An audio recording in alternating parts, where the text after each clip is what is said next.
dollars are in parks and open fields of land-based cities popping fireworks, except for New York, who has a fireworks ban, and you'll go to jail for fireworks. So, and fined for fireworks. Why waste money on something that is going to cost you money and then cost you money again for the simple pleasure of watching extra fireworks at your house that your tax dollars didn't already buy? Because while the city will sanction fireworks distributions, some cities will fine you for launching the fireworks in your own backyard.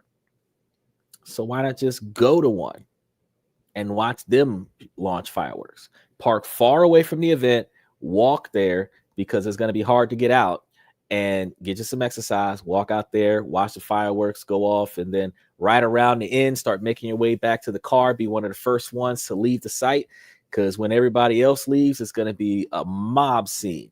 And then just get back in your car, go back to the house, and enjoy your day. It just save you some money.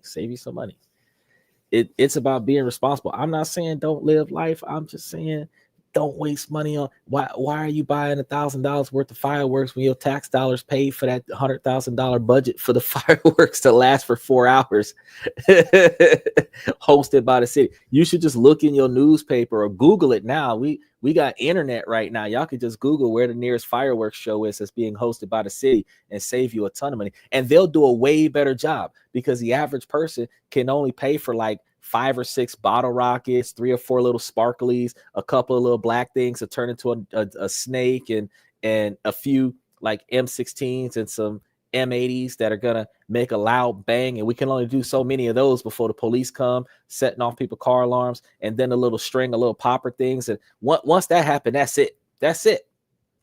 Now we got trash all over the street. We got to clean up.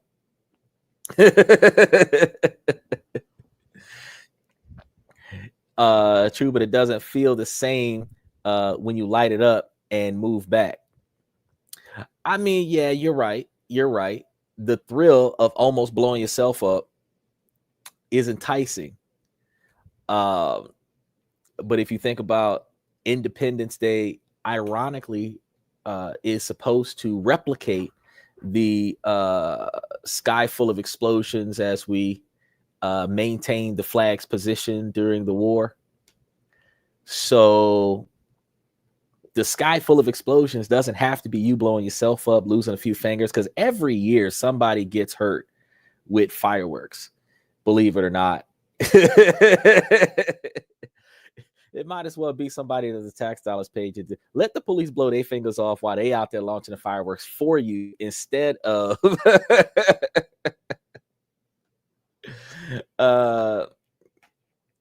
what's gonna feel good is that firework fine. That's what I'm trying to tell you. Like, because as soon as they figure out who's doing it, you're gonna be getting the maximum fine. And you know what's funny about it? You got the fine for launching the firework, but you also can be given a second fine for littering, because once the firework blows up, the debris on the ground is from the firework, and if you don't pick that up, they got you twice. So some places fine you between $500 and $1,000 for the firework ban, and then they also charge you up to $1,000 for littering. So you can see somewhere to the magnitude of $2,500 worth of fines that you got to give the government, the same government that's launching fireworks for you, because you launch fireworks for yourself. I'm just trying to ask, like, what is the logic behind it in our current society? Like, why take that risk? I mean, you would do better, true to life. I'm not endorsing it, but I'm just throwing it out there. You would do better, true to life, with, like, couple rounds in the air and collect the shell cases and run back inside and clean the evidence off. You would do better doing that. Unless you're in one of them areas in Florida with the shot spot, you would be sworn by SWAT. Where I live, fireworks are illegal, but still, I light them up. Well, most of the West Coast got it illegalized, but I mean, you can't blame California, because like they were on fire for almost 2 months at the beginning of this year.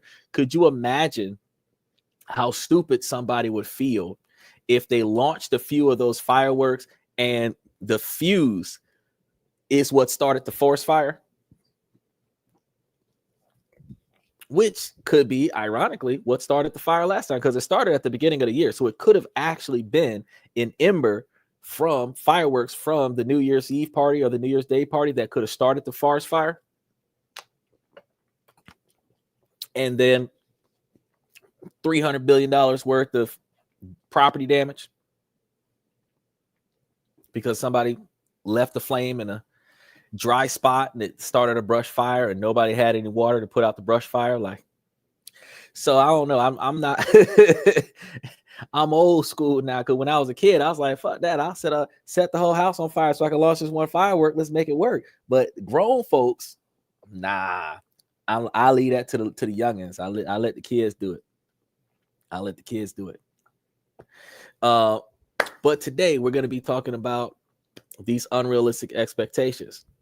So if you think you have high standards, you tell your friends about them, you filter your dating apps, weeding through the prospects, you might even feel a little proud of them. But what if those high standards are just a fantasy that you've built? What if the very thing you believe in protecting you from heartbreak is actually the thing engineering your loneliness? Research has shown the line between high standards and destructive, unrealistic expectations is dangerously thin. And millions of us are on the wrong side of the line here, sabotaging our chances at a real connection before it even has a chance to start. And this is one of those scenarios that I've noticed a lot of the times with women when the men approach the women, and before the man speaks, I got a boyfriend, no, go away, leave me alone, blah, blah, blah. And understandably, you don't have to be interested in the guy, but the rudeness that comes from it, because that's not your type upon first appearance, that is visually not what you was expecting to see today. And as a result, you're extremely negative. Now, the fact is that when a guy that gets rejected like that, they ask, well, what about me did you not like on first sight? Because one, I was talking to you from behind your back. You're right. And typically they start with, I don't know. And then as soon as they say, I don't know, then they try to formulate a reason why, oh, it's your outfit, it's your shoes. It starts turning into a roast.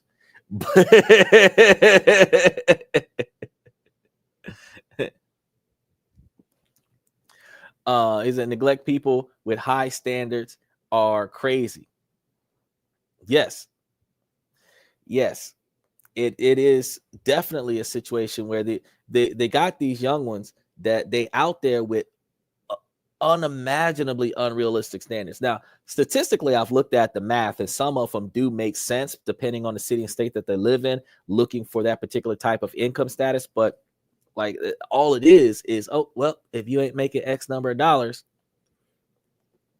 And then from the guy's perspective, if you ain't looking like Nicki Minaj or Beyonce or somebody, J-Lo or somebody, the young J-Lo, not the old J-Lo, Mariah Carey before Nick Cannon, if you ain't looking like one of them, they sometimes end up being a little bit shallow. And it's like, I don't know. I think you got to prioritize something different.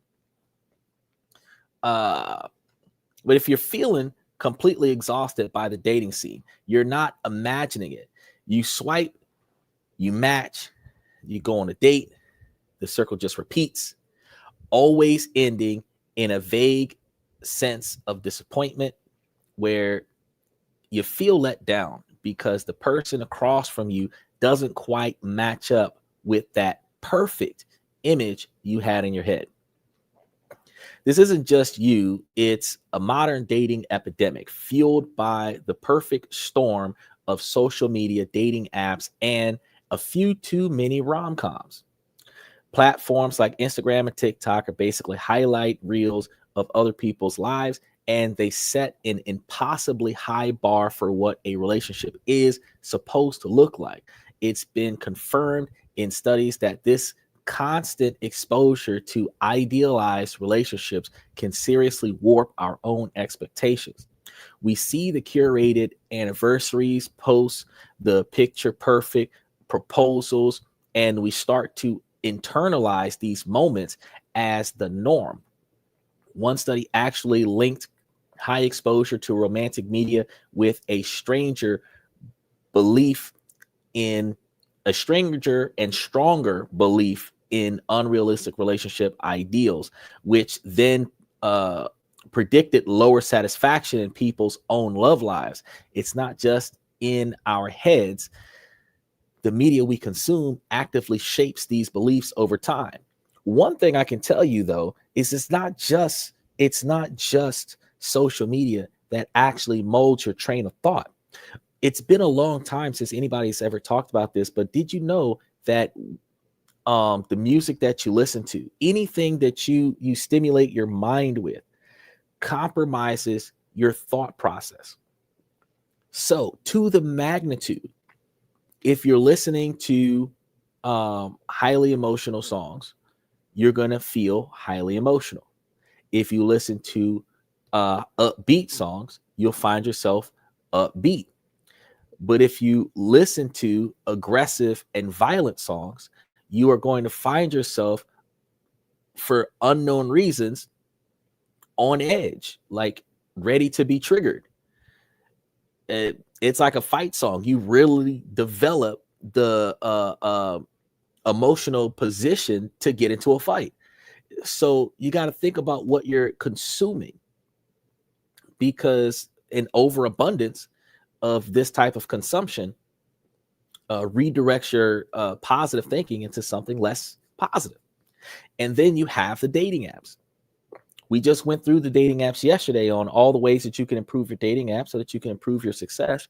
But the dating apps still promise this world of endless options, creating what psychologists call the paradox of choice.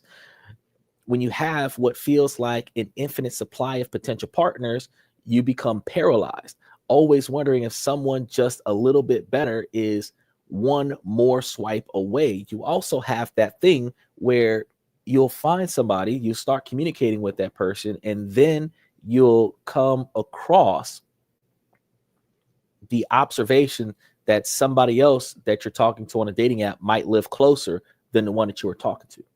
Now you're determining, do I want to manifest a relationship with the one that's further away, or do I want to give the one that's closer to me a shot? Then when you make that decision, you might ghost the one that's further away, and then the one that's closer to you might not work out. Then when you try to reach out to the one that you ghosted, that one has moved on. So you feel bad because you regret the fact that you gave up on the one that looked like it might have been successful, but you never know until you try. Some try to weigh both ends, but it's hard to do, because if you're on a date, you're not going to be answering the phone with another person, another suitor on the other line, because the person that you're on the date with is going to feel like you're two-time. This creates a grass is always greener mentality that makes it incredibly difficult to commit to one person when the illusion of a more perfect match is constantly dangled in front of you. Research has shown this feeling of endless options is a leading cause of dating dissatisfaction, especially for women who often feel let down when an online persona doesn't match the offline reality. We also have these situations in relationships where some women who try to gain ground in an argument by using the relationship as a crutch. I know men do it too, but it usually happens where guys will threaten to not pay for shit and girls will threaten to leave. And they make the biggest mistake by threatening to leave because they have other options available. Whether you're saying it to hurt your partner or if you're saying it because you really do, your partner now loses trust in you because he believes that you're playing him for whoever else is on your phone. Coupled with women searching men's browser history to find out what he's been up to and who he's been talking to and what kind of dialogue he's using, the lack of trust in a relationship sends the relationship spiraling into the toilet. Not to mention, we've covered a few times on a show last weekend and a couple of weekends ago where the guys are expected to delete their social media profile because they're in a relationship, but the girls are not even required to turn off the notifications on their profile. And the double standard in these types of relationships where the guy has to tiptoe on eggshells in order to special shout out to Carl. He's back again. How you doing, Carl? Sorry I've been away taking care of both my parents. Hope all is good, brother. Yes, sir. Yes, sir. We had a whole scenario where a man came in talking about his Christian wife, and well, he Christian, she wasn't Christian, and she used to be Christian. And I gave him the gospel of you. I wish he was here. It was a couple days ago, but I'm glad to see you anyway. Special shout out to Carl, y'all.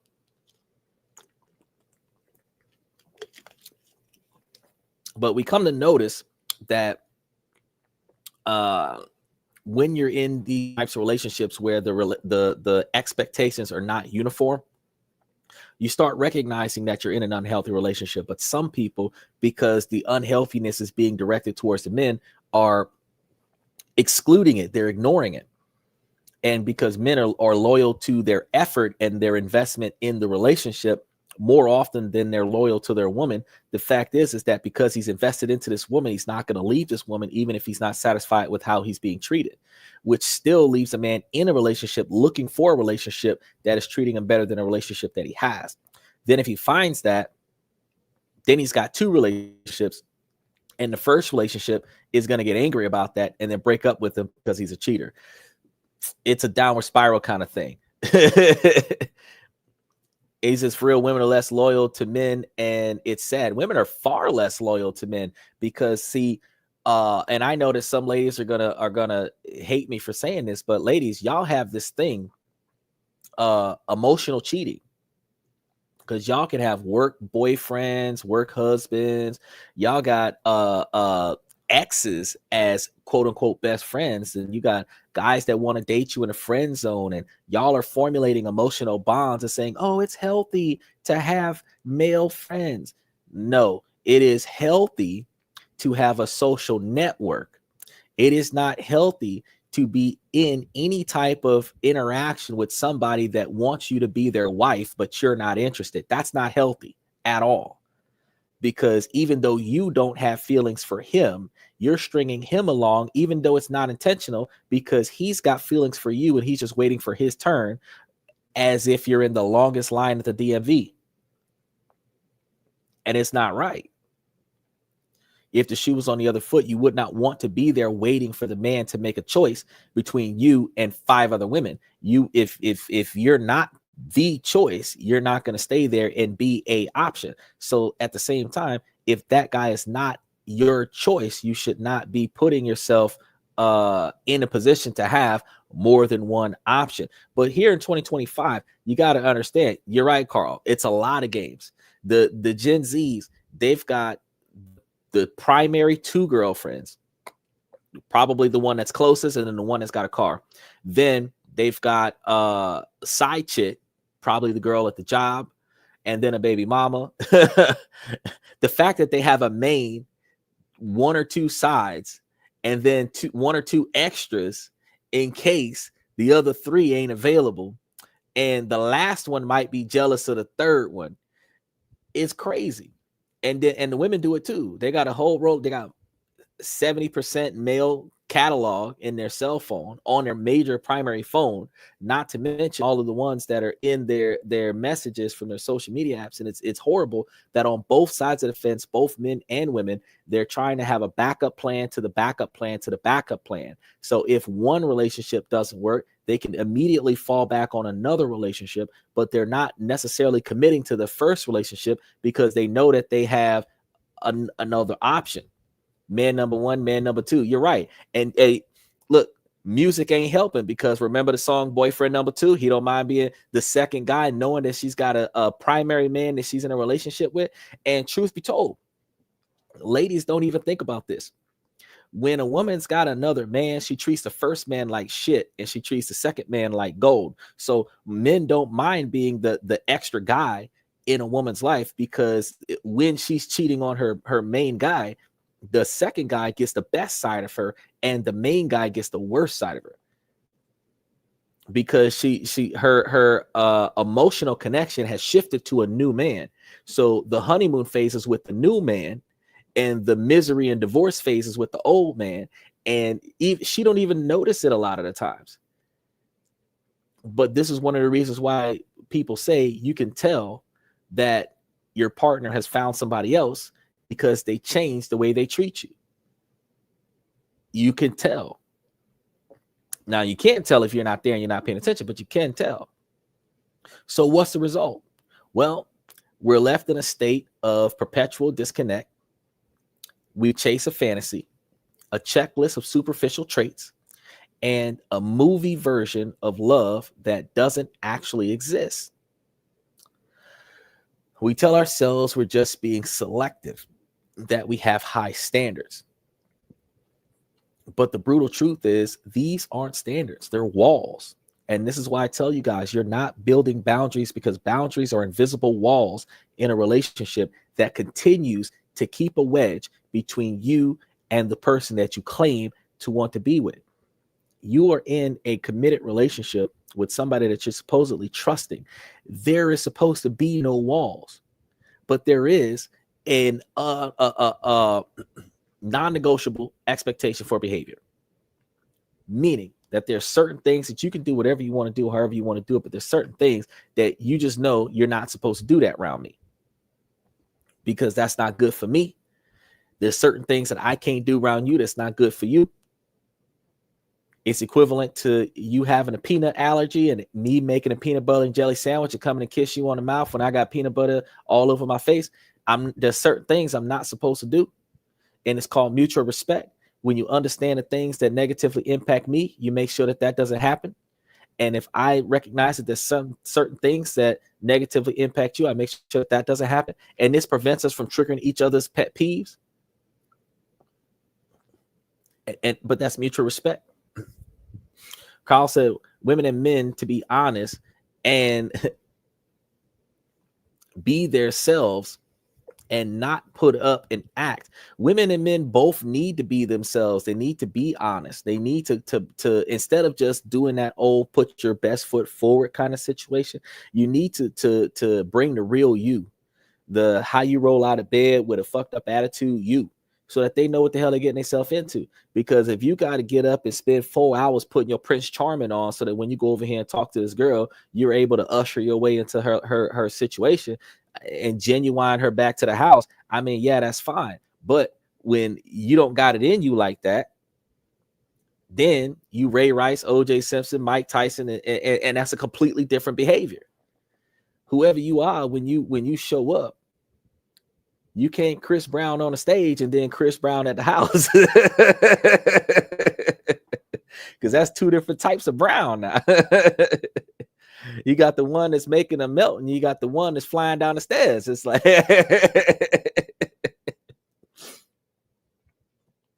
that's why there's a lot of divorces. That's exactly why there's a lot of divorces. That's exactly why there's a lot of divorces. We're falling for the fantasy, not the realistic behavior. We're looking for the wrong thing, not paying attention to the things that we need. And then we end up in a resulting fashion of non-satisfaction out the gate. Then the honeymoon phase, we ignore the fact that we're not cool with this. Take, for example, if you're dating a smoker and you don't smoke, you got asthma, but good sex. So you date the smoker, you turn that into a relationship, you move them into the house, they're smoking in the house, they're smoking in the car, you're dealing with sinus infections, you got to take Benadryl like Skittles, and bloodshot eyes watering, nasal congested, can't breathe, and now because your health is negatively impacted by the fact that they smoke so much, now you're convincing them to quit smoking for the sake of you, when you could have just dated a non-smoker to begin with. Why force them to change? The smoker should not quit smoking just because they're dating you, but you should not have to endure smoking just because you're dating them. You should have dated a non-smoker, so as soon as they opened a pack of cigarettes, You should have said, okay, I appreciate you coming out, but that's my time, and exit the stage, because you don't date smokers. It's bad for your health. That's the dynamic of non-negotiable expectations for behavior. You're not setting up walls and boundaries, and you can't come more than 10 feet unless it's 8:45. No, we're not doing all that.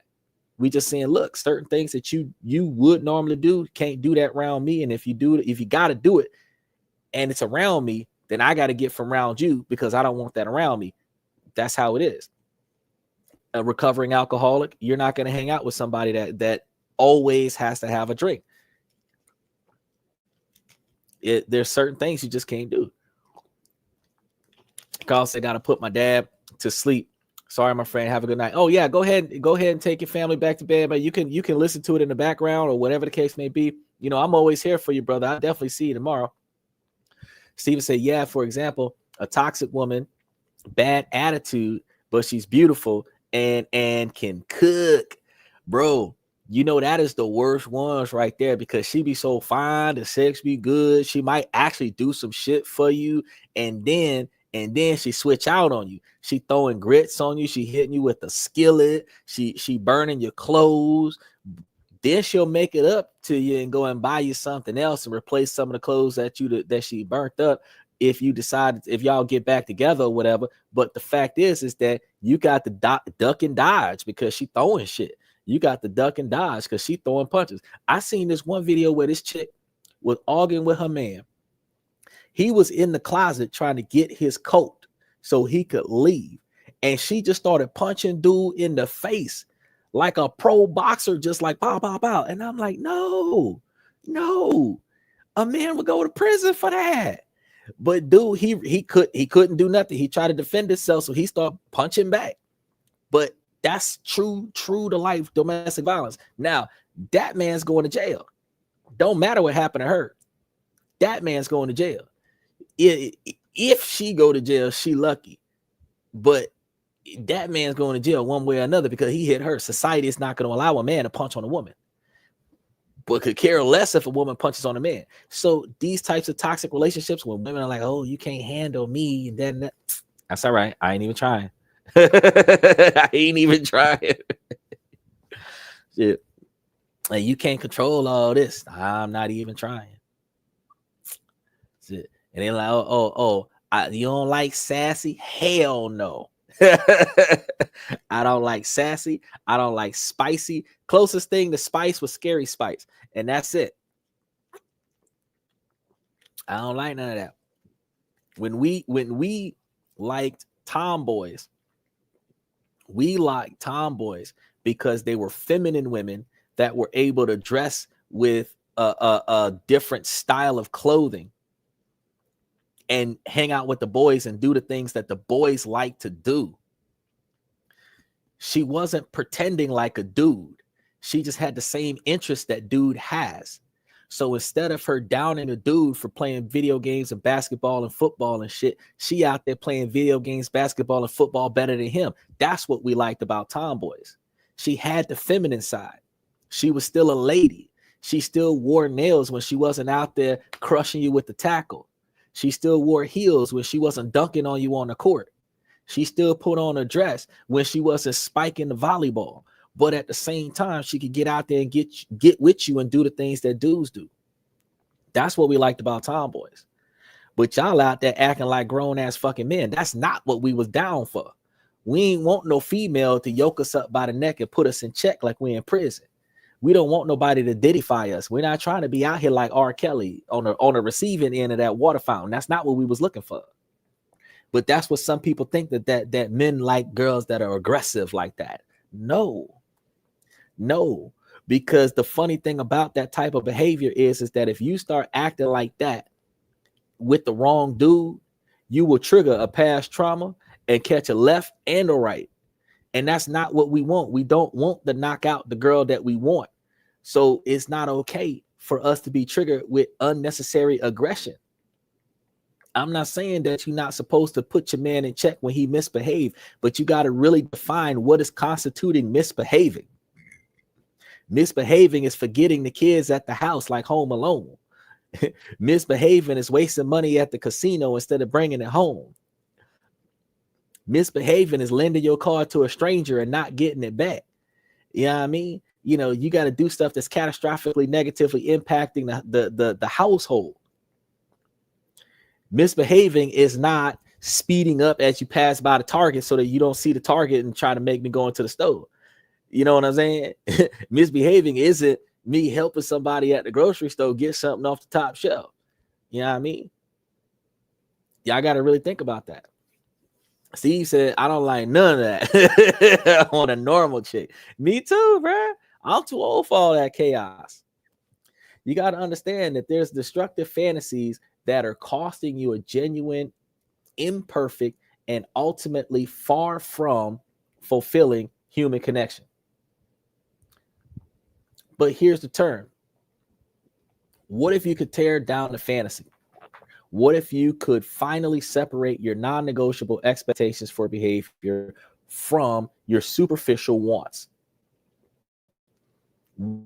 What if you could replace those destructive expectations with a science-backed framework for finding love and do this in the messy, complicated, and beautiful real world that we actually exist in, right? This is exactly what we are going to be doing today. So we're going to break down the 10 most brutal truths about your unrealistic standards. This isn't about lowering your standards. It's about making them smarter. It's about trading a checklist that keeps you lonely for a compass that can guide you to a love that you actually will last in. So let's get into this, okay? Let's start with one of the most common and destructive fantasies in modern dating. The idea that if someone truly cares about you, they'll just know what you need. They'll just know you had a bad day and show up with your favorite takeout unprompted. They'll know you specifically love your specific love language without you ever having to say a word. They'll magically have intuition about your boundaries, your desires, and your fears. They'll just know. This is a mind reading expectation, and it is a direct flight to resentment and disappointment. The truth is, nobody, no matter how much they love you, is a psychic.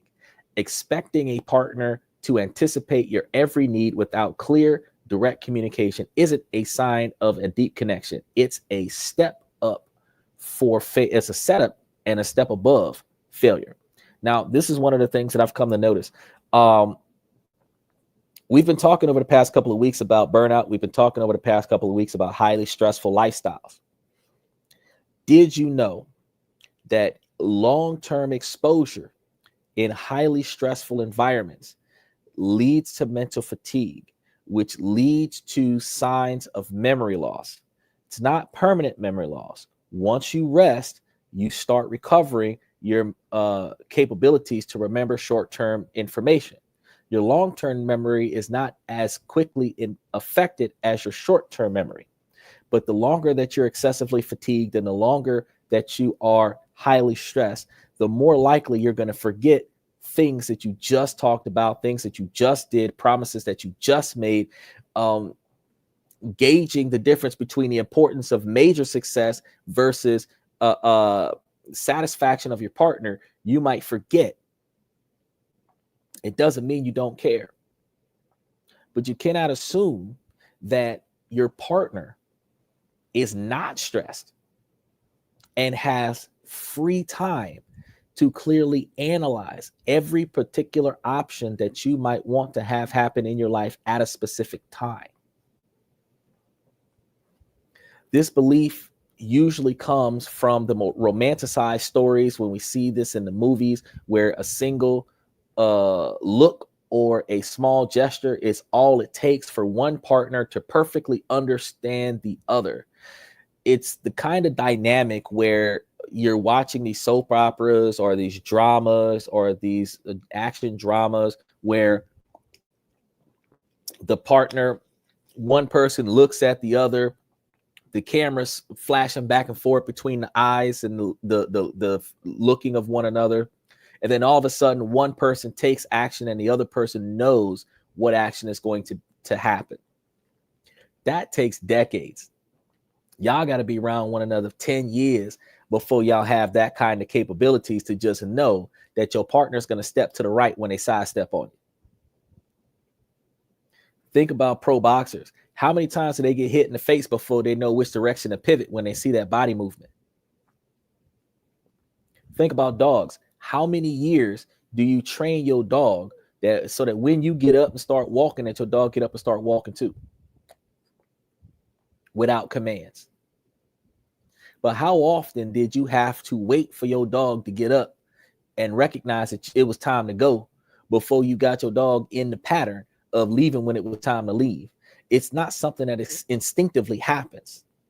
It's something that is repetitively stated to you. You know your girlfriend likes Chick-fil-A because she continuously talks to you about Chick-fil-A. When you decide to go somewhere because you remember that she likes Chick-fil-A, you'll get something and then get something from Chick-fil-A. But it's not going to be instantaneous. But the real world connection isn't built on telepathy. It's built on conversation.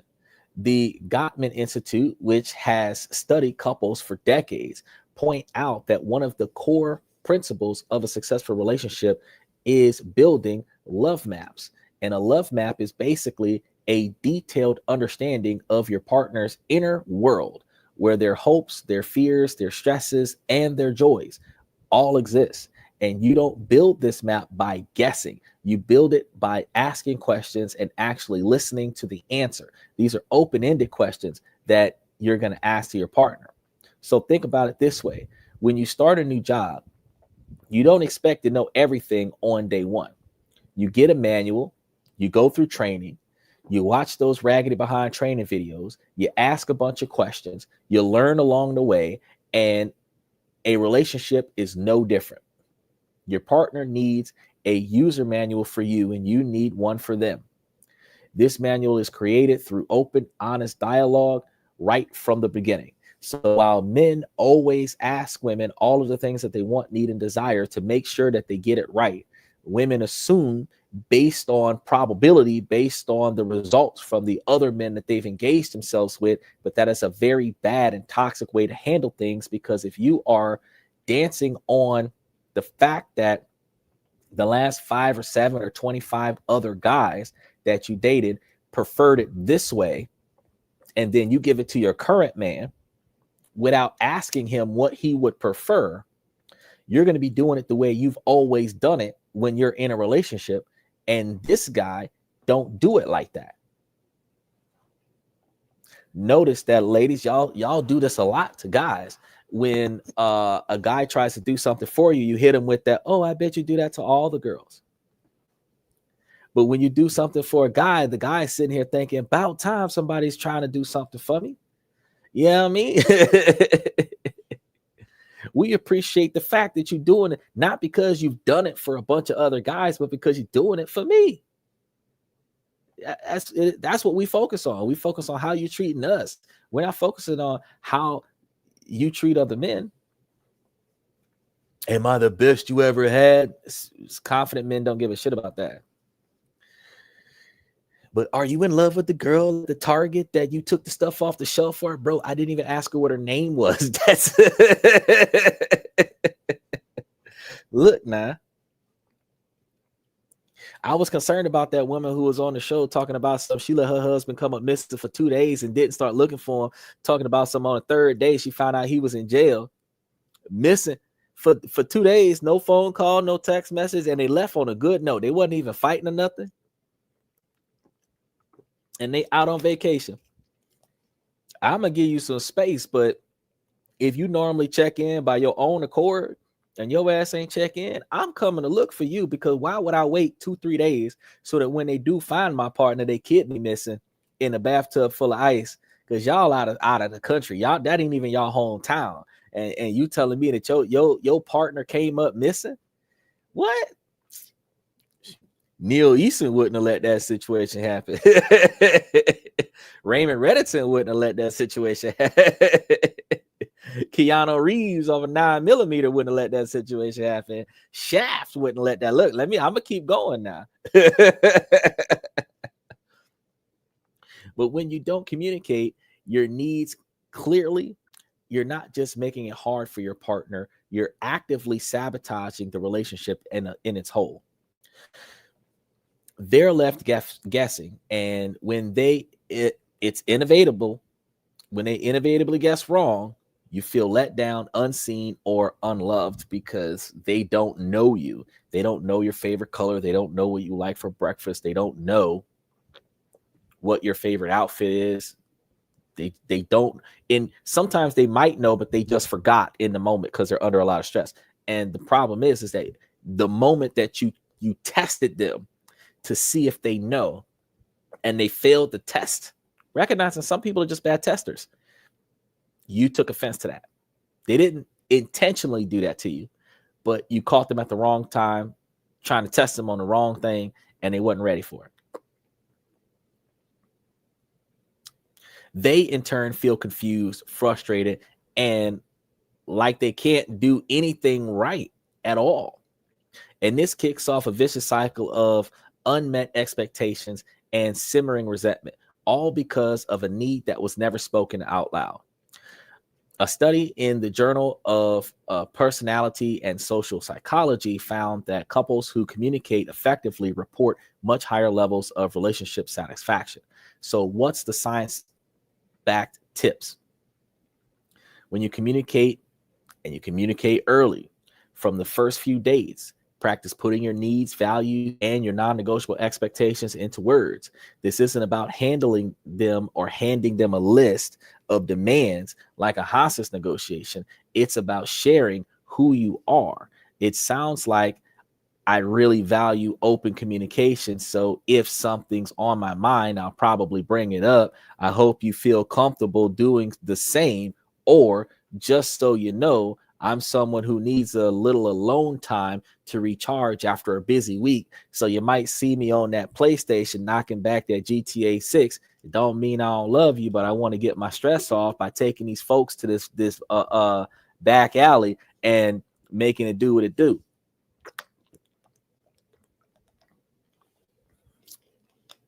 You know what I mean? Make it clear. This isn't unromantic. It's the foundation of real romance. It's giving someone the tools to love you successfully. So, for example, ladies, you might need a lot of attention when you get off from work, or when you haven't seen your partner in a while, and you feel like you need to be prioritized unexpectedly. If your partner needs alone time and you need unexpected attention, your partner has to figure out a way to navigate around the both of them. So one, when he's on the game, you don't bother him, but two, he makes sure that he comes and gives you unexpected attention before he gets on the game. And then when he gets off the game, he comes back and gives you some more unexpected attention. So your needs are met and his needs are met as well. That's how y'all work out. The best connections aren't the ones where people magically guess right. They're the ones where two people feel safe enough to be vulnerable and say, this is what I need. And then watch their partner listen and actually try that. That's not a fantasy. That's real love. You have a list. Maybe it's in your head, or maybe you've actually written it down or typed it up in a PDF file somewhere. He's got to be over 6 feet tall, have a master's degree, love hiking, enjoy, artisan coffee, work a certain kind of job, laugh at your jokes. She has to be a fitness junkie, close with her family, an amazing cook, want exactly 2 kids in 5 years. This is your type, your non-negotiables, right? But here's the brutal truth. That checklist is probably why you're still single. While it feels like you're being smart and having high standards, what you're really doing is prioritizing superficial qualities over the core values that actually hold a long-term relationship together. And research consistently shows that while we think we know what we want, our stated preferences often have very little to do with who we actually connect with in our life. Psychologists will tell you there's a huge difference between core values and variable interests. Core values are the fundamental beliefs that guide your life, things like honesty, kindness, ambition, family, or just how you treat people in general, which are the things that men have been looking for in women in recent times. Variable interests are things like hobbies, taste in music, or physical traits, financial incomes, G Wagons, Porsches, Hellcats. This is what people are thinking about when they're thinking about finding a dude.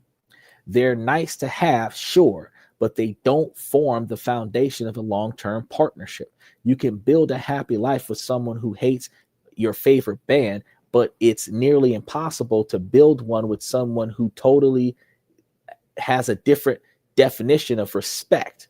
When you lead with a rigid checklist, you're basically screening for a fantasy character, not a human being. You swipe left on someone who could have been the most supportive, loving partner you've ever met because they were an inch shorter than you and your random height requirements.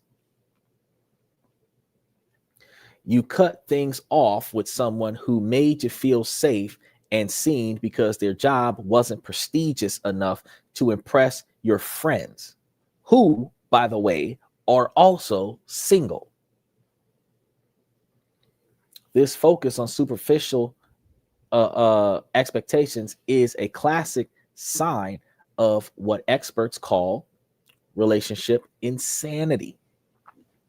Doing the same thing over and over by picking partners based on the same external criteria and somehow expecting a different, more fulfilling result.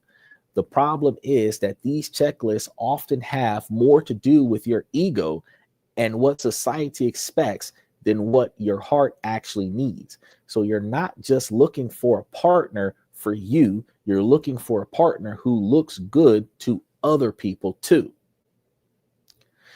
The science-based solution is to figure out your needs versus your ideals. So you should have a core level of needs and then follow that up with some ideal expectations. Out of that entire list, if you can get somebody that fills about 70 or 80% of your list, give them a try. Take a hard look at your list and split it into two columns: must have and nice to have. Nice to have isn't something that you really need to have. But the rule is the must haves can only include core values and fundamental compatibility points. Things like mutual respect, emotional availability, shared life goals, and kindness. The nice to haves column is where all the superficial stuff goes: height, hair color, hobbies, job titles, you name it, superficial. As you mature, your preferences naturally shift from the superficial to the substantial anyway. You start to realize that empathy, stability, and good communication are way sexier than a six pack or a corner office. The goal is to consciously make that shift now. So when you're on a date, stop mentally checking off boxes instead of asking yourself different questions. How do you feel in this person's presence? Do I feel respected? Am I curious to learn more about him? Am I actually laughing for real, or am I faking it like an orgasm? By letting go of the perfect on paper fantasy, you open yourself up to the surprising, unpredictable, and infinitely more rewarding reality of human connection.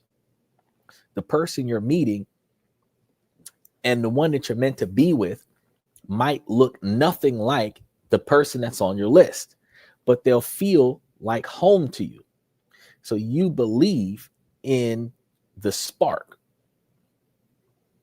that instant electrifying movie scene chemistry that tells you without a doubt this person is the one. Neil Het.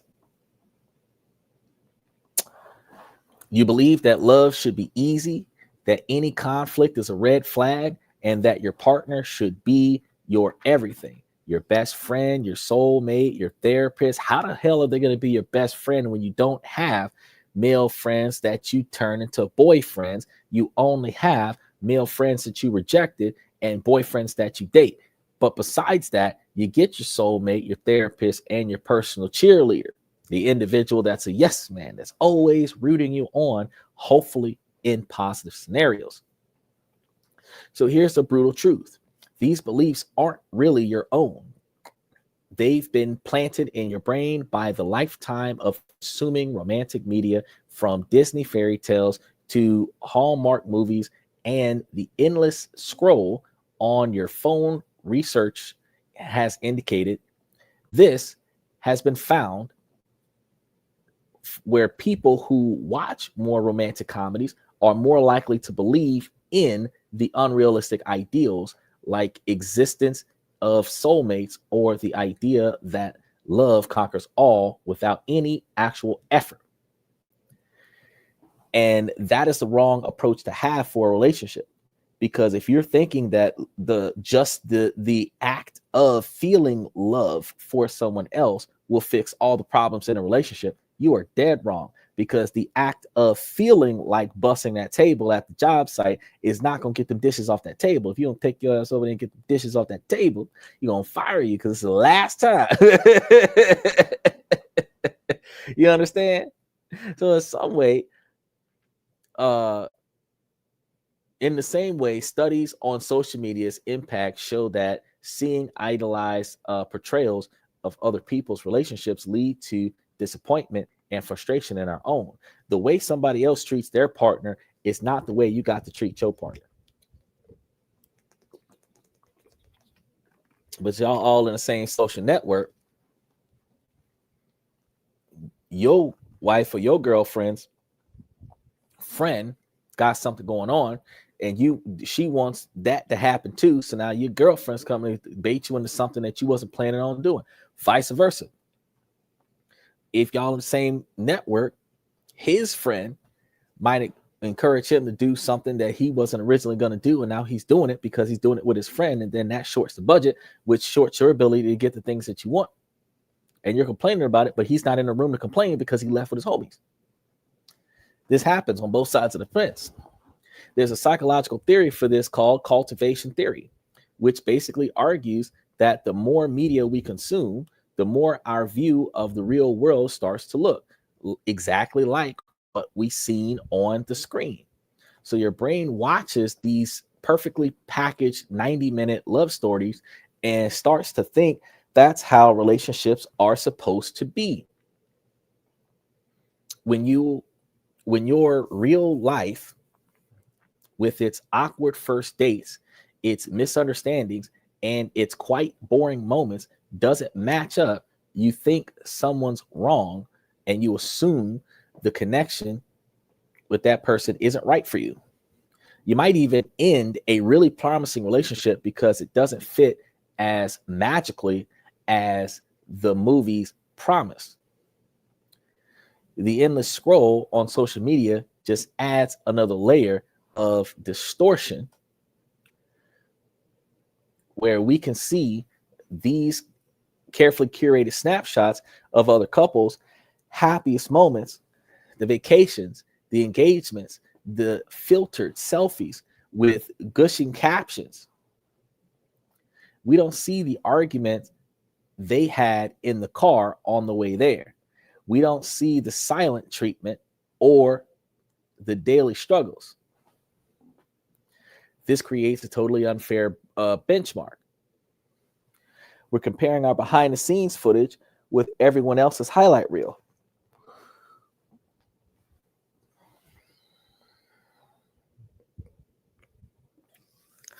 quarter of the way through, y'all. The science-backed tip here is to actively challenge and curate your media diet. This doesn't mean you have to give up movies or Instagram. It's just about becoming a more mindful consumer.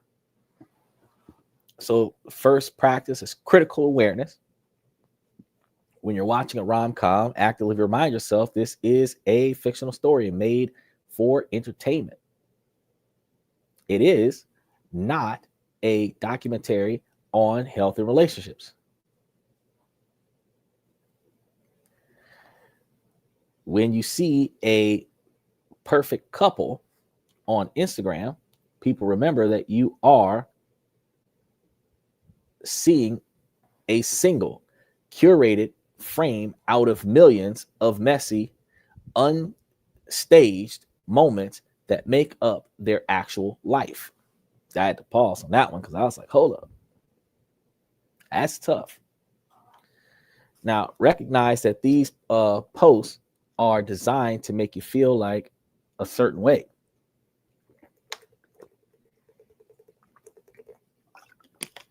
Right? And they hit your For You page just at the right time, often leading to comparison and feeling like you're not enough.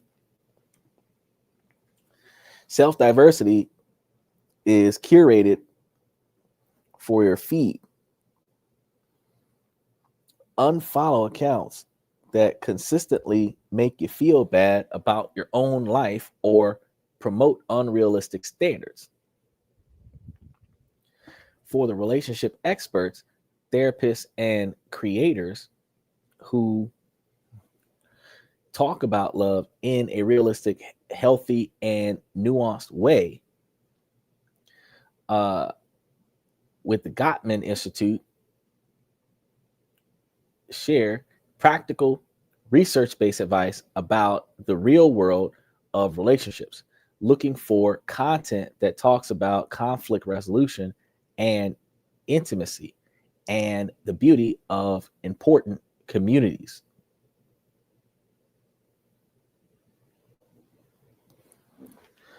So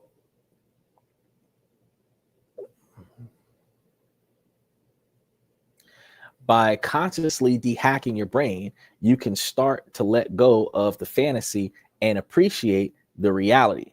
Real love isn't about a lightning bolt spark. It's a slow burn. It's built in the small, quiet moments. It's choosing each other again and again, even when it's not easy to glamorize the situation. It's less likely a movie and more like a garden, and it needs consistent care, weeding, and patience to grow. But what you get from it is far more and sustainable than anything you'll ever see on the screen. You have a plan for your life. You know where you want to be in 5 years, what your weekends are supposed to look like, and exactly how a partner should fit into that.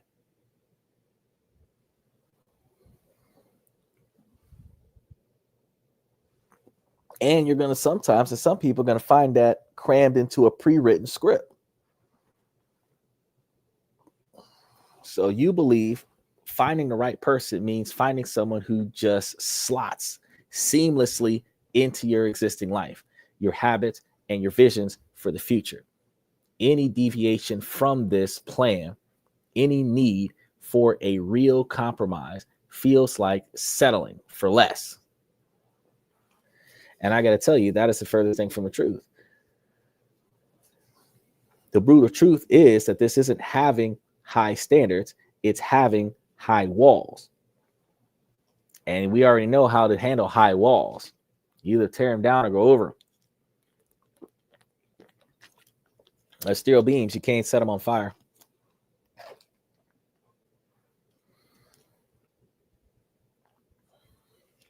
This kind of rigidity is one of the most effective ways to make sure you stay single. A healthy, lasting relationship isn't about finding someone who fits perfectly into your world. It's about two people coming together to build a new world.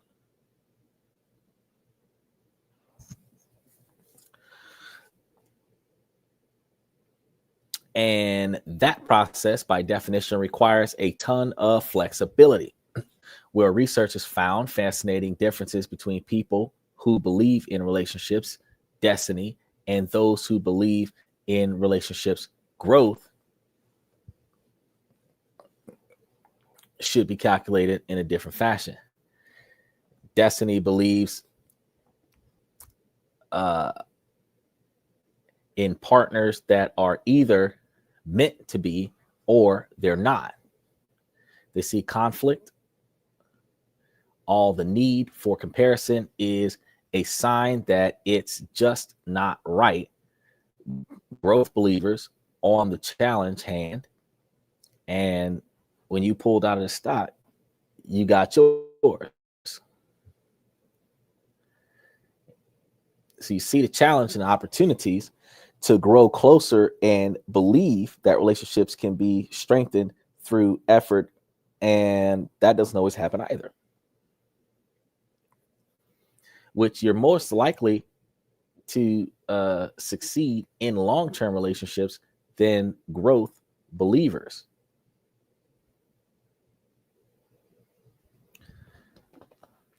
Now, we're in there, y'all. Make sure that y'all like and subscribe as y'all go through here, because we're almost halfway through. Well, I'm not saying, no, we're almost halfway through. We're about a quarter of the way in, 33% in, 34% in. So this is a long way to go. Your rigid expectations are a classic sign of destiny mindset, where you've looked for a finished product, not a partner to build something with. And when a potential partner has a different hobby, a different goal, or friendships and different ideas of a perfect Saturday night, you don't see it as a chance to expand your world. You see it instead as an inconvenience.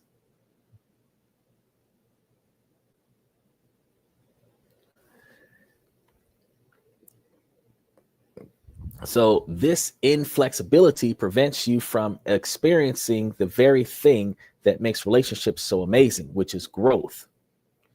And a real partnership will innovatively challenge your routines. It will expand your horizons. You might have to compromise on how you spend your weekends. You might get introduced to new friends and new food and new ideas you never would have found on your own. Whew. You might even find that your 5-year plan needs a co-author or co-signer, depending on what you're trying to do with it. This isn't a loss of who you are. It's an expansion of who you are. The science-backed advice is of this practice is to perform, as you see on the second page. So they have prioritizing flexibility, which Donald Trump wasn't supposed to be able to move around, but he did. This means consciously shifting from a destiny mindset to a growth mindset. Start by losing your grip on your script and recognize that your life plans is a draft, that not a finished product would be expected. So you want to be open-minded. Edit.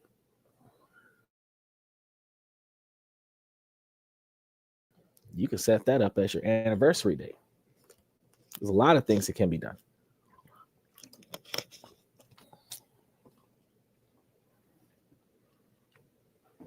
When you meet someone new, instead of asking, how does this person fit into my life, ask, what kind of life could we possibly build together? Practice saying yes within reason. to things outside of your comfort zone. If the love salsa dancing and you think you have two left feet to go to a class with them anyway, if their idea of a vacation is a rustic cabin, you know, it's not a 5-star restaurant or a resort. But if you're open to trying something new, you probably save a shit ton of money. This isn't about abandoning your own needs. It's about being willing to expand these needs.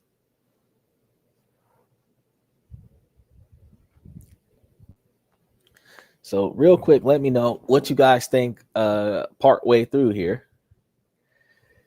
And also, as you guys come in, make sure that you guys take the opportunity to like and subscribe to the channel. Flexibility, something I wanted to talk about real quick. Flexibility is also critical for navigating how a relationship changes over time. The person you fall for today won't be the exact same person in 5 years, and neither will you. So life will throw changes at my mama, and she'll take care of it. Let your sister or your auntie or somebody take care of it. Curate these. Now think about it. Life will throw you curveballs. Job changes, family illnesses. Carl couldn't even stay tonight because he's got to take care of his family. You know, the personal cries. Situations clearly outside of your control, but you have to navigate through them in order to get through the dating site. A rigid set of expectations will shatter under that pressure. A flexible growth orientation mindset will let you add your partner, adapt, and evolve together, making your bond even stronger instead of taking turns enforcing each other's position or taking turns submitting to the other person's expectations. So let's go into the idea that a good relationship means never having a chance. The greatest relationships are transformative. They don't just fit into your lifestyle. They make you make your life bigger, richer, and more interesting than you've ever had it before, more than what you could have ever dreamed or planned for. You want a partner who is emotionally intelligent, right? Everybody wants that. A fantastic communicator, financially stable, physically thoughtful, and already done. I got to tell you, that's a lot of expectations. Uh-oh, hold on a second. There it is. They should come with no baggage. That's your expectation. No insecurities and no real flaws to speak of. You expect them to show up as a fully realized, perfectly healed human. Already love you flawlessly. I got to tell you, you're not going to get far with that idea. Now, for the brutal truth. This one might sting a little bit. And if you do, hit the like button. You are demanding a level of perfection from a partner that you yourself do not possess. This expectation isn't just unrealistic, it's hypocritical. And at its core, it's often a defense mechanism fueled by a deeper fear of being judged yourself. The renowned researcher Brené Brown, who had spent her career studying shame and vulnerability, calls perfectionism a 20-ton shield. She says it's not about being your best self. It's about practicing yourself from or protecting yourself from the pain of the blame, judgment, and shame. So perfectionism whispers a toxic lie. And if you can just find a perfect partner and build a perfect lifestyle, then you can avoid feeling even more shame or being seen as flawed. Now, when you project this need for perfection onto a partner, you're not really looking for love, you're looking for a shield. You're trying to outsource your own sense of self-worth. The thinking is, if my partner is perfect, then maybe I can feel good enough by association. But that's a game you can't never win. Interesting, isn't it not? But this game that you're not winning, this is because perfect people don't exist. Every single person on this planet comes with their own unique set of flaws, insecurities, and baggage that includes you and whatever it is, including every potential partner you've ever met, and expecting someone to be flawlessly in your face, where denying their very humanity is what you would end up doing when you turn these people away.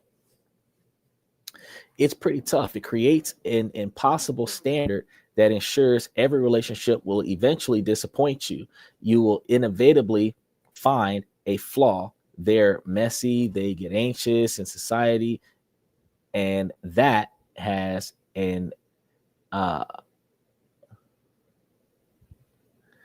a complicated relationship with your family, and your perfectionist brain will flag it as a deal breaker, which is a sign that you are not the one. This isn't a healthy strive. It's a defense move that blocks any real connection. As Brenna Brown says, perfectionism is about trying to earn approval, while healthily striving is about focusing on your growth. So if you make it up to that point, whew,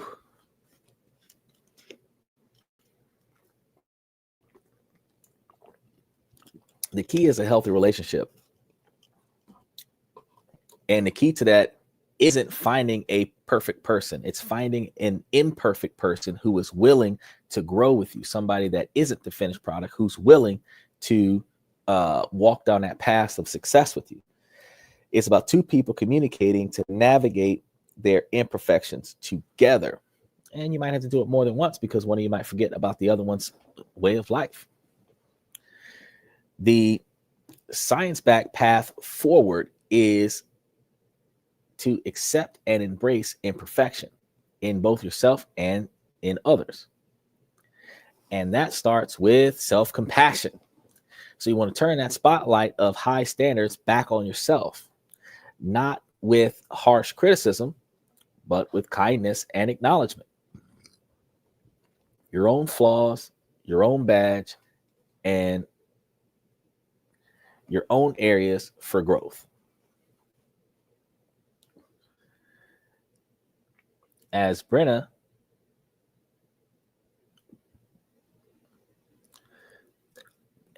probably says, you can't give people what you don't have. If you can't be compassionate with your own imperfections, you'll never be able to truly accept them in your past. All right. So when you're dating, shifts your focus from flaw detection to growth asset. Instead of, is this person perfect? Asking, is this person self-aware? Are they willing to take responsibility for their mistakes? Are they open to feedback? Are they committed to being a better person? Anything to that effect? That's what y'all should be looking for. A healthy, realistic standard isn't no flaws, but it's a healthy, realistic standard, which is willingness to work on flaws.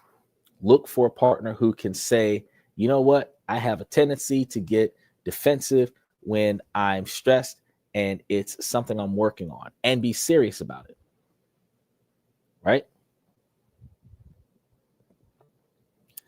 Now we're halfway through the page. I said extended. Got me an extended script here. That is the infinitely more valuable scenario than someone pretending to be perfect, right? Getting somebody that is clearly imperfect. By letting go of the hunt for perfection, you give yourself and others the grace to just be a human. You trade the heavy shield for the perfectionism for the one arm of vulnerability, and it's only that vulnerability space that truly lasts. And this is where love can actually be found. Oh man, I should have made myself another cup of coffee.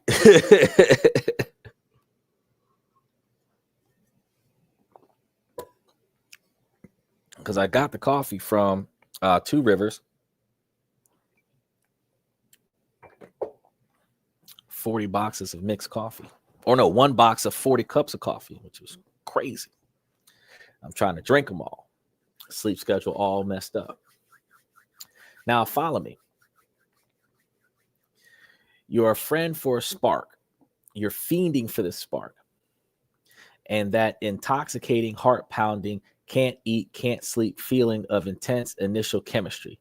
If you don't feel that immediately, overwhelming jolts on a first or second date, you're gonna write the person off. You think the absence of that movie style spark is a clear sign that there's no long-term potential. You're chasing the high of a rom-com meets cute. That's what you're doing. The brutal truth is that your obsession with the spark is blinding you to the single most important predictor of long-term relationships, which is success in friendships. So relationship research from John Gottman, as famous for his love labs, where he could predict divorce with over 90% accuracy, and has said loud and clear that the foundation of an unhappy, lasting marriage is a deep friendship. It's not the intensity of the initial passion, but the equality of the couples from hold on. The quality of the couple's friendships that determine if they'll make it through life's challenges. So this friendship is built on mutual respect, knowing each other's inner worlds. And those love maps, again, ones that I was talking about earlier, and genuinely enjoying each other's company is how you would manifest that spark over time. The spark, while it feels amazing, is often just a cocktail of hormones, novelty, and sometimes even anxiety. It can be misleading. That intense can't get enough of you feeling can sometimes be a sign of unhealthy dynamics like anxiety avoidant, attachment trap, where the constant push and pull creates a false sense of passion. A calm, comfortable, easy feeling on the first date might not feel as thrilling, but it's often a much healthier sign of a secure and compatible connection. So think of it like this. A spark is a firework that's brilliant, dazzling, and then it's over. A deep friendship is like the embers of a campfire. It might not be as spectacular at first, but it provides consistent, reliable warmth and can be rekindled over and over again. Stable, happy couples have a 5-to-1 ratio of positivity as opposed to negative interactions. Wow. Even when they're fighting.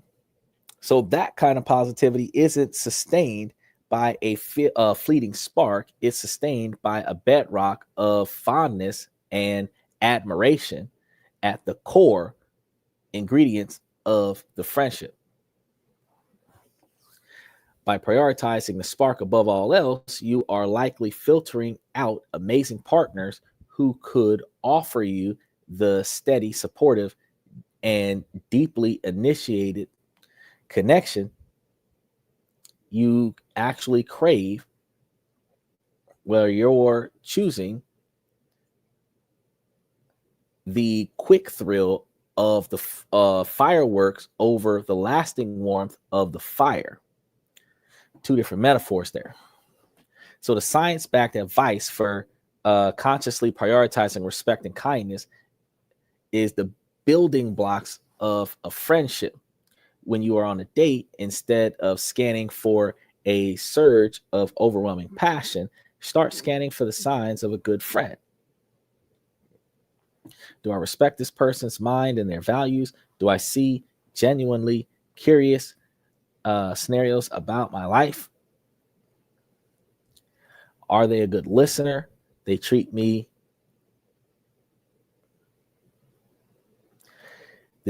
and others like the waiter with kindness. Do I feel comfortable at ease with this person? Could I imagine just hanging out with this person, and even if the romance wasn't on the table, would we be able to hit it off? This takes a major mental shift. Look at that. Mr. Satellite, he's back after a long sabbatical. So Mr. Satellite, we are talking about some ways that we can improve. We're going to be updating the dividend rotation strategy coming soon. So make sure that you come back for that, because we're going to be giving you guys some shock out there. But it's definitely good to see you again. We lost track of the count. He was coming in like Goldberg, and then he got defeated by life. He was here every day, and then he got defeated by life. So you have to be willing to let a connection build slowly. You have to give it time to grow beyond that initial high pressure evaluation.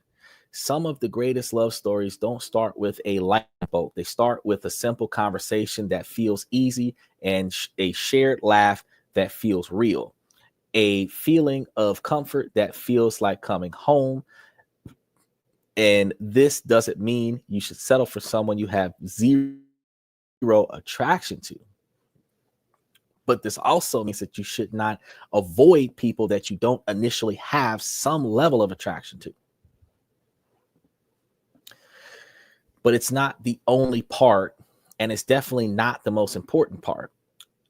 So let go of the idea that love has to feel like an explosion from the start. Instead, look for the person you can build a strong, lasting friendship with. Find that, and you'll find oftentimes that's the spark you were chasing, just a cheap imitation of the deep, enduring flame you've actually found. Now, you pride yourself on your independence. You don't need anyone. You have your own life, your own friends, your own success, and you're looking for someone who won't mess that up. You get uncomfortable with too much closeness, and too much vulnerability, or too many demands on your table. You might even find yourself pulling away right when things start getting serious, finding tiny little faults in your partner to justify creating some distance. You call it maintaining your freedom. Worst thing you ever do. Psychology might call it an avoidant attachment style, which when we researched that, we were like, oh man. An avoidant attachment style is a type of style where you bypass conflict by maintaining your position as a people pleaser while rejecting unnecessary offers. That's the best way to put it. But it's not a genuine position to have. And this is a tough one to swallow because our culture praises independence, but there's a huge difference between healthy self-sufficiency and a fear-based avoidance of intimacy.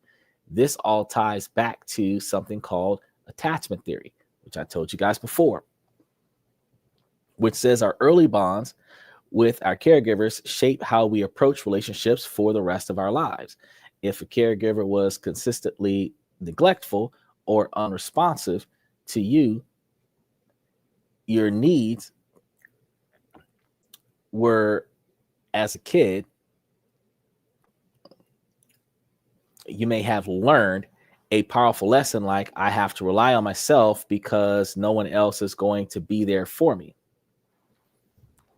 And that, I know a lot of us that grew up in single family homes or even multi-parent homes where both parents were working when you were at the house and you needed something. As an adult, this can show up as an avoidant attachment style where you want a connection on some level, but you're deeply uncomfortable with the vulnerability and interdependence that real intimacy demands. Codependent. There's an interdependence level in there, but they're also codependent. Relationships will feel like a threat to your hard-won self-reliance. So you develop subconscious strategies to keep people at a safe distance. And one of the most effective strategies is setting impossible high standards. That exhaustive list of deal breakers and your tendency to find a flaw in every potential partner might not be a sign for your greatest taste, but it might be a different mechanism designed to protect you from getting too close and risking the pain of being let down all over again. So if no one can ever meet your standards, you never have to fully commit to anyone, and you never have to be truly vulnerable. You get to keep your emotional independence, but you sacrifice genuine connections and intimacy to do this. Now, the science-backed approach here is to reflect on your past patterns and try to understand your attachment styles. This takes some courage and self-honesty. Ask yourself some tough questions. Give yourself an honest answer. Do you have a history of finding small, nitpicky reasons to end a relationship right as they start to get serious? Or do you feel suffocated when a partner wants to spend a lot of time together with you or talk about the future? Do you value my independence so much that I leave no room for interdependence? When I say I don't need anyone, does it feel more like a statement of strength or a statement of fear? I'm going to tell you, when I hear that sound, I'll be sitting over here thinking about some stress. Recognizing that you might have an insecure attachment style is not a life sentence. In fact, research shows that just becoming aware of your attachment style is the first step towards development and more secure attachments. I got to tell you, step 1 of the 12 steps is always the best one, because you have to recognize that there's a problem that needs to be changed and then start devising a plan to make that change. It's about moving from I don't need you to I choose you and I can depend on you while still being my own person.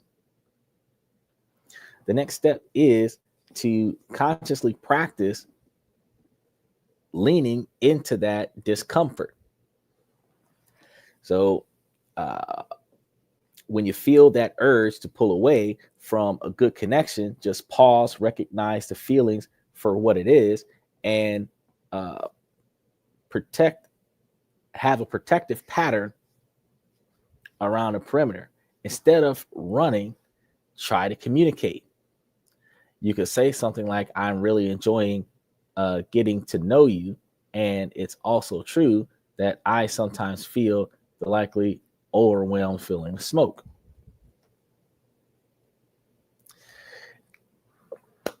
This will get things moving quickly.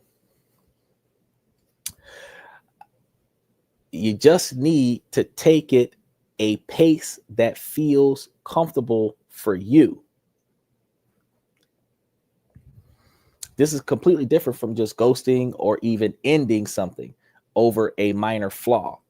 It's being honest about what's going on the inside of you and inviting your partner to understand whatever's bothering you with you. This is the work of building a secure relationship.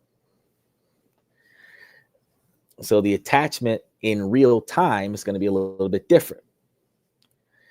It's slowly learning that interdependence isn't a threat to your freedom, but a very thing that can lead to the deepest and most fulfilling kinds of connections. So you view relationships like a balance sheet where you're keeping a running tally in your heads of who did the dishes last week, last night, and who planned what the last date of the night. So who's going to put more effort into this week? Because I know that I will be. If you believe in a perfect 50-50 split of effort, and the moment you feel like your partner is only giving 49%, you feel resentful and ripped off.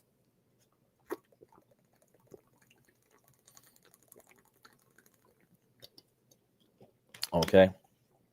You see their failure to perfectly match your contributions as a sign that they just don't care as much as you do. The brutal truth is this transactional mindset will poison any relationship. Real partnership is not about a rigid moment to moment 50-50 split. It's about reciprocity, which is a much more fluid and generous idea, where psychologists have therefore identified this theory as etiquette theory. And it suggests that while we do look for a sense of fairness in a relationship, when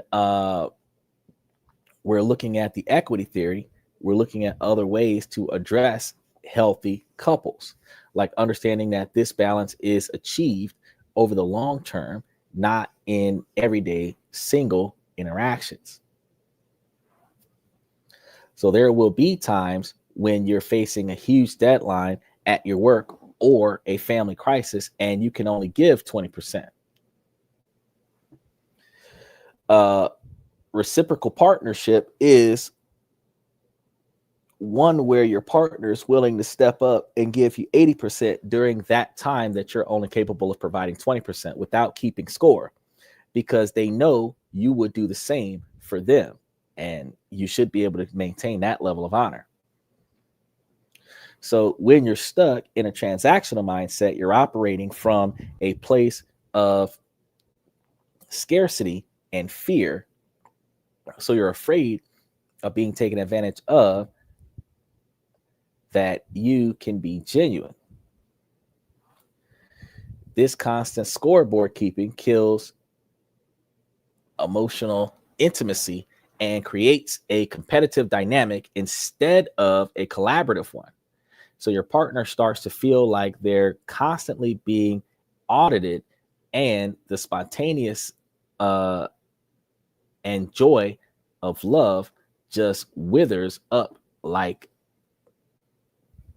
the kind of pressure that causes things to just dissipate. A study on reciprocity found that it's the perception of equal effort over time that actually increases intimacy and satisfaction. And it's not about counting every single chore. It's about both partners having a core belief that they are on the same team and are both committed to the relationship's well-being. It's a feeling of we're in this together, not what have you done for me lately. So the science-backed tips is to shift your focus from 50-50 transactions to a model of mutual investments and generosity. And this means that you have to step up to the accounting table, right? First, practice giving without expecting something back immediately. Do something kind for your partner simply because you want to make them happy, not so you can cash out on that favor later, because trust that your generosity will be returned over the lifespan of the relationship. Second, when you feel that sense of imbalance,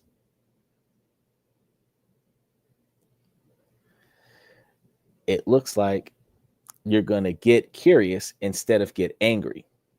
And that's actually pretty interesting.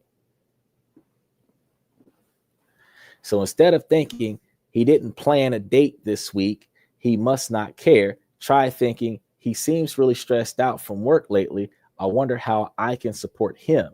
And this shift focuses from your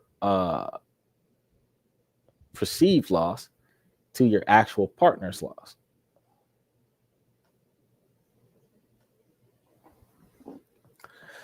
Woo! We're almost there. This one was a long one. Now, third, communicate your needs from a place of we instead of me versus you. Instead of I'm sick of being the only one who does laundry, you can try to say I'm feeling really swamped with household stuff lately. Could we work? So not could you go do the dishes? Could we work together to find a system that feels more balanced for both of us? Letting go of the 50-50 myth is an act of faith. It's the belief that you and your partner are both fundamentally invested in each other and your happiness. It's understanding that the balance will be a flow.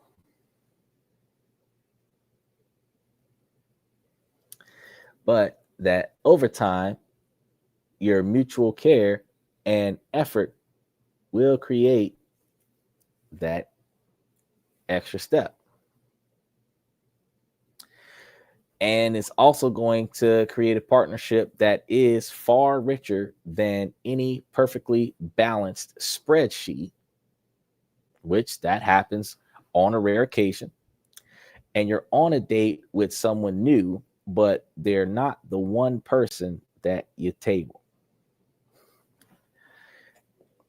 In your mind, you're also having dinner with your ex, who was a little funnier, and with your best friend's husband, who makes more money, and with that influencer partner on Instagram, who seems so much more romantic.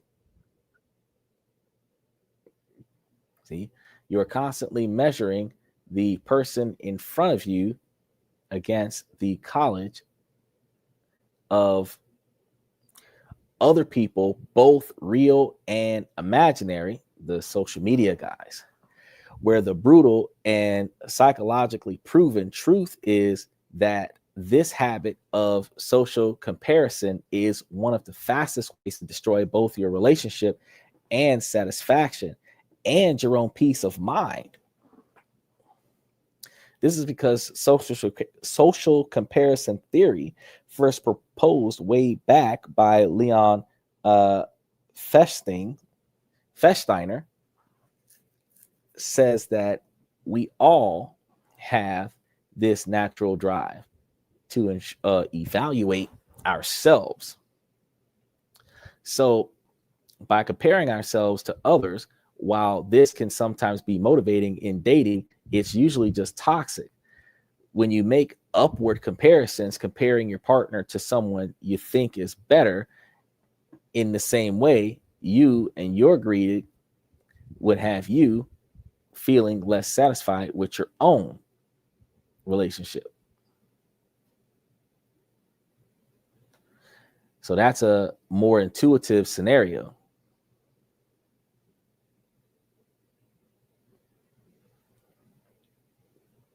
And where are we?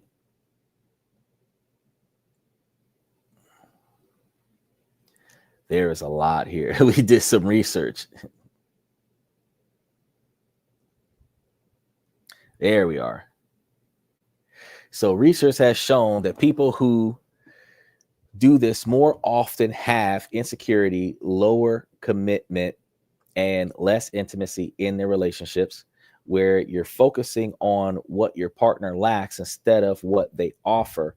And you're creating a sense of deficiency that might not even be real, setting both of you up for failure.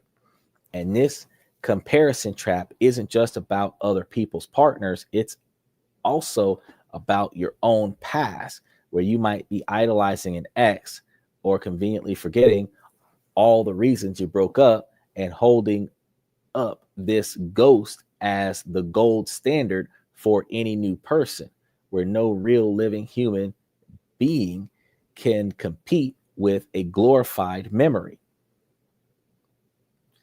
This science-backed advice is to focus on your own relationship that will practice the gratitude. And this is about consciously shifting your attention from the outside world back to right in front of you. First, recognize your comparison triggers. Notice when you're doing it in front of somebody, because things like I told you earlier tonight, when a guy gives you a compliment or buys you a gift or does a level of chivalry, and you turn around and say, oh, I bet you do this with all the girls. Comparison. But that also makes the guy feel like you think he's a man horse. So it's not really all that positive. This is going to be one of those situations that you're going to experience it when you're scrolling through Instagram. When you're talking to one of those specific friends, because it could happen when you're on social media. It could happen when you're on Instagram, Facebook, Snap. If y'all remember Snapchat, just being aware is the first step to changing the pattern. So when you catch yourself making a comparison, gently stop and refocus on the present moment and the person you are actually with.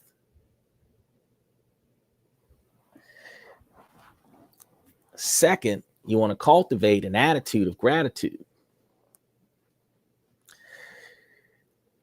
This might sound a little cheesy, but the research on it is solid. Dr. Gottman shows that actively nurturing fondness and admiration is a core part of lasting love. Instead of looking for what's missing in a partner, actively look for what you appreciate. And that's some pretty good advice. Making it a practice is another level of good advice. So at the end of each day, if you think of 3 specific things that you're grateful for about your partner or your time with them, if it's not specifically your partner, it's just the times that you had with them. Maybe it was the way they listened to you or your stories, or the fact that they made you coffee, or a dumb joke they told you that made you laugh. Focusing on positives doesn't mean that you ignore real problems. It just means you're balancing the scales and not letting your brain naturally operate on negative biases and let those biases run the show. Third, whew, remember that you are only seeing the outside of other relationships. That's the perfect part. Couples on social media aren't always all that perfect. You have no idea what their positive struggles are, and your friend's perfect husband, you don't know his flaws or the comparison your friend has to make. So you are comparing your unfiltered 360-degree view of your own relationship with a carefully edited snapshot of someone else's. It's not a fair fight. So your relationship deserves to be judged on its own merits, where it's unique things created by two unique people, and the only comparison that matters isn't others, but with your own shared goals and values. And this is the relationship that is making you happy. And then it is helping you grow. And it is a kind of respectful partnership where those that are only asking questions worthy of being asked. So you've been dating for a few months, things are going well, but you have absolutely no idea where this is all going overall. You want to ask, what are we, or what are we looking for, but you're terrified. You tell yourself it's too soon, that you don't want to seem needy, or that you should just go with the flow. The brutal truth is you're avoiding the conversation because you're afraid their answer won't be the one you want to hear. So you're choosing the temporary comfort of ambiguity over the potential pain of clarity. And this avoidance isn't protecting the relationship, it's just prolonging a potential dead end and wasting your most valuable resource, which is your time. Healthy relationships are built on trust and security and ambiguity, and this is the energy of both. So having regular check-ins and open talks about the relationship isn't needy, it's essential maintenance. The research has shown that couples who have regular meaningful conversations about their relationship report higher levels of satisfaction, commitments, and trust. So think of it like a regular health checkup. You don't wait until you're seriously ill to see a doctor. You go for preventative care to catch problems early. A relationship check-in is the same thing.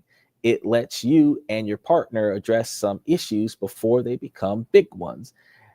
Make sure that you're on the same page and stay aligned with your goals. Ignoring these needs for these conversations is like ignoring a weird noise in your car's engine, making it really hard to get around, where this might seem easier in the moment, but it's likely to lead to a much bigger breakdown in the end. So your fear of the talk often comes from a deep insecurity in your own worth. This is your self-worth. And you're afraid that if you ask for what you actually want, like commitment relationships, you'll be rejected, which would confirm that deep-seated fear that you're not worthy of that commitment. So you stay quiet, hoping the other person will eventually give you what you want without you ever having to risk asking for it. The science-backed final tips is to implement regular low-pressure relationship check-ins, where this reframes the talk from a single scary interrogation into a normal, healthy part of how you communicate. So here's what you can do about that. You can start by saying, hey, I'm really enjoying spending time with you, and I'd love it if we could just make it a habit to check in with each other every so often about how we're feeling about us. no pressure, just as a way to make sure we're on the same page. Then you can have these check-ins maybe once a month, questions about situations that don't have to be super heavy. Even if you're looking at a 2022 study that found that a sample dialogue is a constructive way to improve relationships quality. So you can ask something simple, like on a scale of 1 to 10, how connected have you felt to me this past month? Was there anything I did this month that made you feel particularly loved or appreciated? Is there anything that's been on your mind about us that we haven't talked about? See, or are our expectations for this relationship still feeling aligned? See what I'm saying? That's where we're at. So this approach does two things. First, it normalizes conversations about the relationship, which lowers the fears and anxieties around them. Second, it gives you a clear, reoccurring chance to get the clarity you need. If you're consistently getting vague, committal answers during these check-ins, that's in itself is a very clear answer. It gives you the information you need to decide whether to keep investigating your time or move on. Embracing clarity, even when it's scary, is an act of self-respect. It's you saying that your time, your emotions, and your desires for a real partnership are valuable. It's a final crucial step in trading those destructive fantasy-based standards for a healthy, realistic ones that will actually lead you to deserving everything that you end up with going into the future. So, which of these brutal truths hits you the closest to home? Was it mind reading fantasies, the perfect on paper checklist, or the fear of being seen as needy? Let me know in the comments. Share the biggest takeaway that you've had from today, because this was a really, really long one. The more we talk about this stuff openly, the more we realize that we're not alone in these struggles. And if this episode of This and That resonated with you and you're ready to keep ditching the fantasies for real science-backed relationship advice, make sure that you subscribe to the channel, hit that like button, hit the notification bell, mash that reaction buttons, because we've got a lot more to cover on this journey together. So after all that, what's the big takeaway? The journey from chronic dating frustrations to finding a fulfilling partner isn't about lowering your standards. It's about radically redefining what a high standard actually is. For too long, we've been sold a fantasy, and that fantasy is of a perfect, flawless partner who institutes our every need. A fantasy love story that effortlessly adds free from conflict areas, gives you the ability to have a fantasy propped up by movie scripts and social media filters removed from your everyday operations, where these are no longer high standards. They are destructive delusions that keep us isolated. So a truly high standard is not a checklist of superficial traits. A high standard is expecting mutual respect, and it's expecting open and honest communication, even when it's tough. It's expecting a partner who is willing to grow with you, to navigate imperfections together, and to put the constant effect and the consistent effort that real love's demands into your relationship. And it's having the self-respect to walk away from ambiguity and the courage to build a connection on the bedrock of friendship, reciprocity, and shared values. Moving from fantasy-based checklists to reality-based compasses is the most powerful shift you can make in your love life. And it's trading the temporary high of a perfect illusion for a deep, lasting satisfaction of a real imperfection and beautiful connection. That is the standard you deserve. Man, I got to tell you, we marched a hard march today. I know y'all thinking, dang, how much information did he get? This was a pretty thick topic. I know we've covered variations of it before, but this was a pretty thick topic. Yeah, I know. We're coming. Look. They've been blowing these phones up all afternoon. So after everything that we've gone through today, now is the time for us to recognize what we're trying to accomplish with removing ourselves from those unrealistic expectations for a successful relationship. Because if you have high expectations that your partner can't meet, you're going to be disappointed in your partner.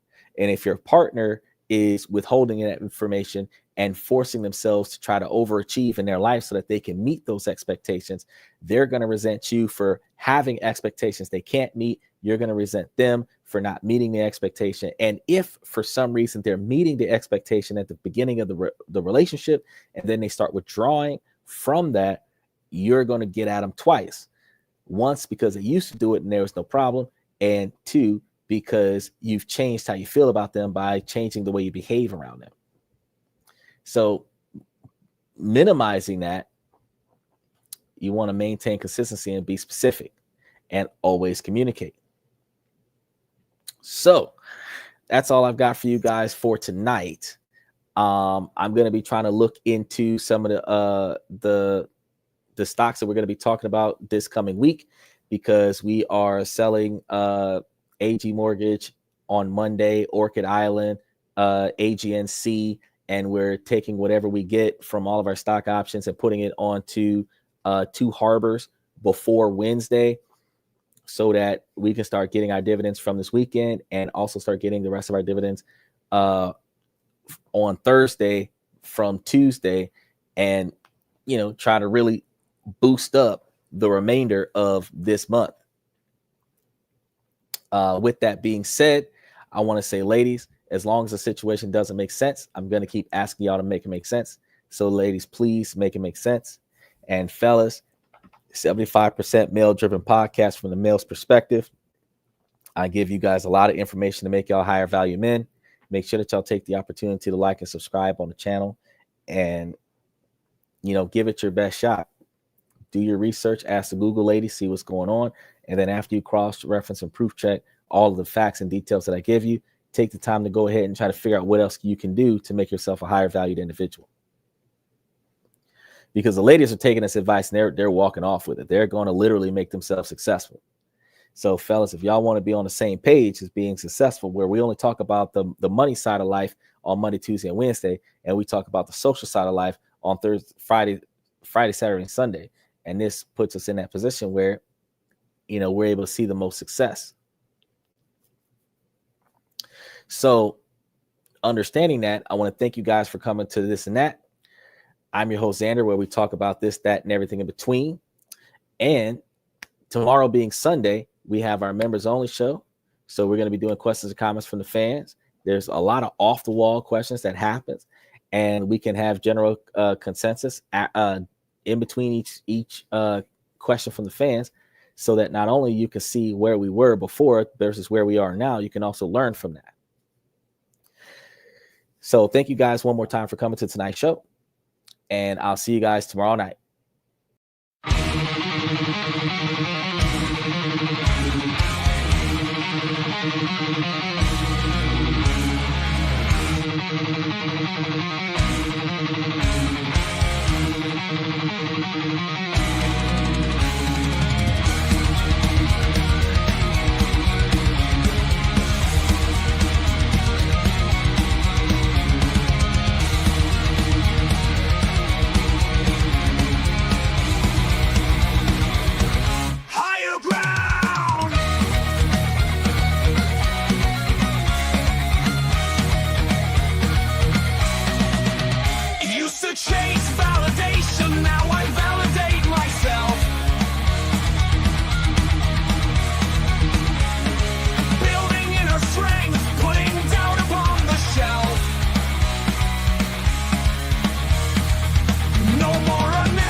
reflection of my brand. Quality over quantity, that's my personal command. I'm not landing on higher ground where excellence is found. My potential knows no bounds, raising the bar, breaking ground.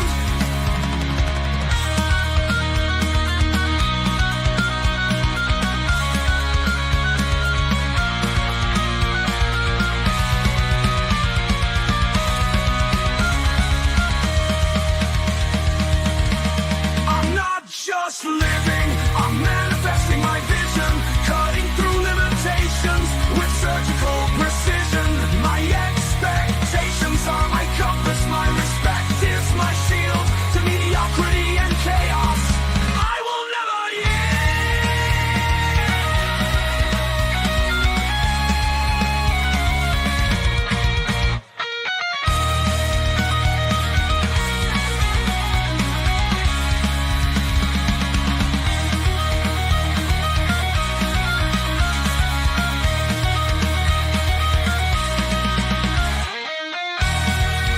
I'm not just living, I'm manifesting my vision, cutting through limitations with surgical precision. My expectations are my compass, my respect is my shield to mediocrity and chaos. I will never yield.